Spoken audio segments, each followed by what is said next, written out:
Hello everyone, it's Anita Heidema And Dario Tomaselli. with Pasha's Cooking, and this is our Fridge Feast series that we're putting out. So what we've noticed is, and it's something we do all the time, we talk about sustainable cooking. It's utilizing everything that you have in the fridge.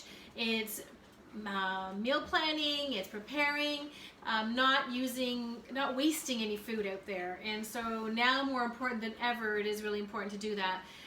There's a really interesting hashtag that came out, right now, this present time, unfortunately, the corona virus outbreak has come out, and it says Corona kindness, and it's true. We have to realize that some people are going through some rough times. A lot of us are self-isolating ourselves or quarantining ourselves. We could be healthy. We don't want to get anything and bring it to anyone else. And there's a lot of panic going on. So, this video series is to help you look at what's in your kitchen, have a different mindset of what is available out there for you, and being able to utilize that. And it's a different way of thinking sometimes. I know for myself, I always looked at recipes, and if I didn't have something, I didn't know always what to change it to. This is Dario's specialty, where he can create from anything. We have nothing in the fridge, and we have weeks and months of product and meals that he ends up making. So it's a really interesting thing to share. It's a change in mindset. We talked about before that we do have a meal planner and grocery list on our website at pashascooking.com. So go on over there if you're looking for some extra help to be able to get inventory of what you have in your kitchen, what you have in your fridge and your pantry, and to be able to share it. It is a downloadable sheet that you can do, and if there's some reason you're having a problem downloading it, send an email to us at info@pashascooking.com. And we're hoping this series is going to be helping you, being able to get more efficient in the kitchen, not creating any waste. And I really like the word sustainable cooking. Yeah. That's kind of what we're looking at here. So anyway, I'll leave on the rest to you, Dario. And Okay, so today, I just went out to get some stuff at the grocery store, and for some reason, everything was completely empty, and in one of the aisle, then I found that it was the most emptiest one, was bread. When it's probably one of the easiest thing, and we want to show you one of the simple thing to make bread at home. Many of you bake, I'm assuming, and we found that just looking into our fridge and looking what we have, we create this simple bread recipe with all the ingredients we have at the house. So basically, I went out, turned around, and I said, what am I doing? I'm gonna go home, I'm gonna do it myself. So what we got here, we got a simple bread recipe. Okay? I'm gonna let the dog out. Oh yes. He's driving us crazy here. Yes, the dog wants to go out.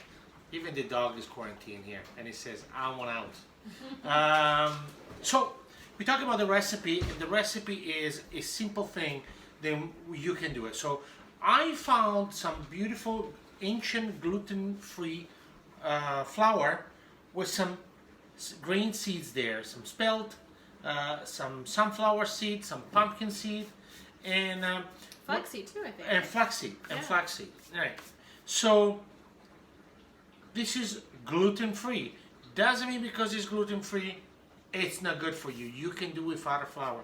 So what I have here, I have 500 grams of gluten-free flour, 500 milliliters of warm water, okay? Into the warm water here, I got 10 grams of dry yeast and half a teaspoon of sugar. And they are basically, if you can see it, they're just really fermenting, okay? So we want the yeast to activate. In the bowl of flour, we had just one teaspoon of salt, and we just let it be. Now, could someone use a regular flour for this too? You could use this regular flour. You gotta be careful because we gotta play now with the gluten addition, so you will have to need it. This one is a recipe that you will not have to need it whatsoever. This is as simple as it is.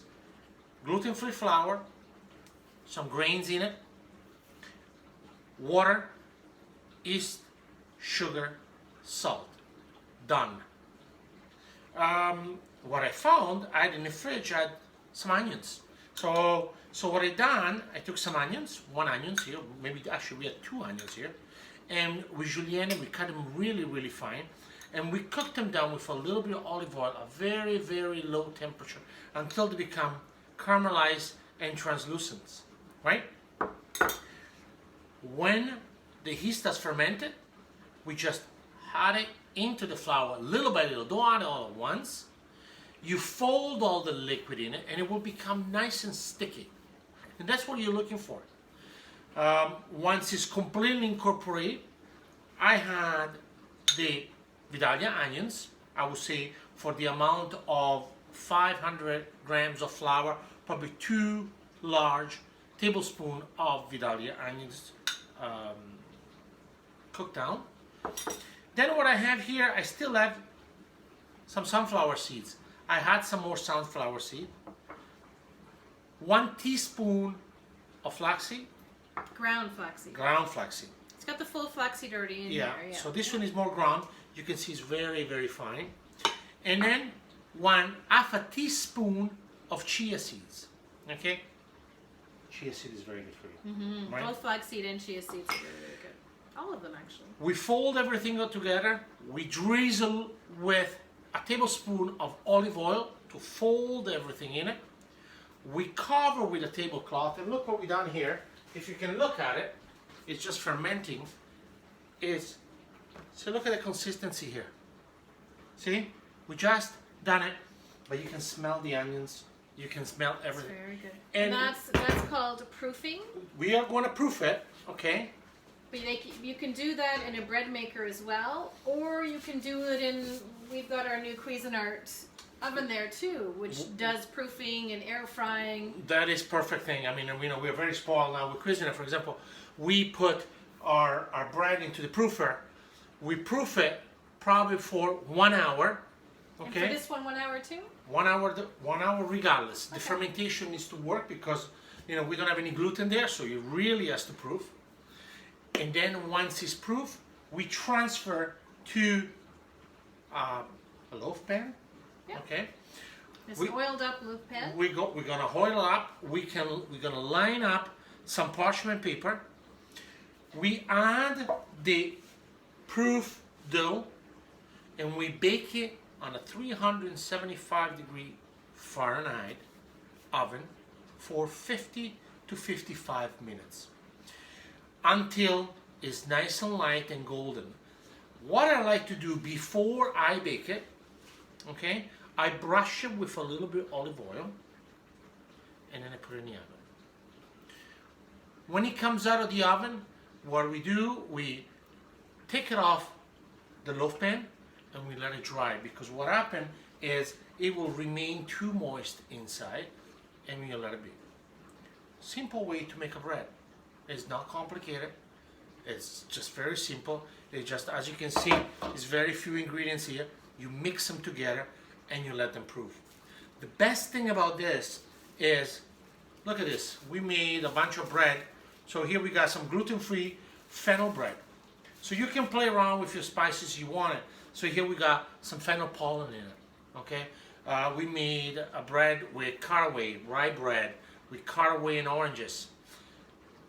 You make it, you slice it, you freeze it, and you take it out as you need it. And the good thing we can do, we can bake it, we can toast it on our toaster oven over there, and it's very, very simple. And I don't have to run around and grab all the bread and is out there, because the only thing I need is flour and water. So the reason for Fridge Feast is to change that mindset, to look at what's in your fridge, to come up with ideas. You could have months and months worth of meals in your fridge and freezer already. There's no reason to panic, to go out and buy tons of stuff to leave others in need. If you have already, this is a really neat thing that I noticed out there in social media, is if you did overbuy, there is also the food bank that are in great need right now. So Absolutely. that's a thought, Yeah. to be able to do that. I mean, we want to share kindness. We want to help everyone. We want everyone to be safe. We want everyone to be healthy. And this is the reason that we're doing this, to help change your mindset, give you some ideas of great flavor combinations and thoughts for you to be able to cook at home and create in the kitchen.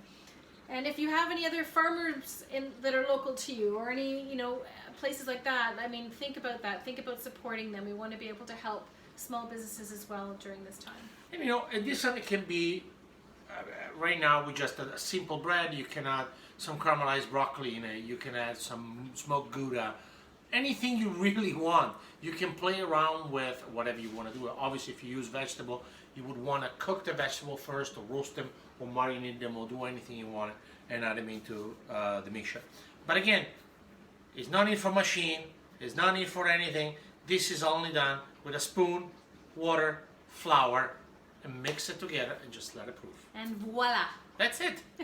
So come on over to pashlesscooking.com for other recipes that are available there, to YouTube where we're going to be doing this series, and other recipes available there, Facebook and Instagram. We'd love to see you. We'd love your comments. What do you have in your pantry and kitchen that you're working with? We'd love to hear from you. Looking forward to hear from you guys. Keep asking questions and we will answer as best as we can. Ciao for now. Ciao.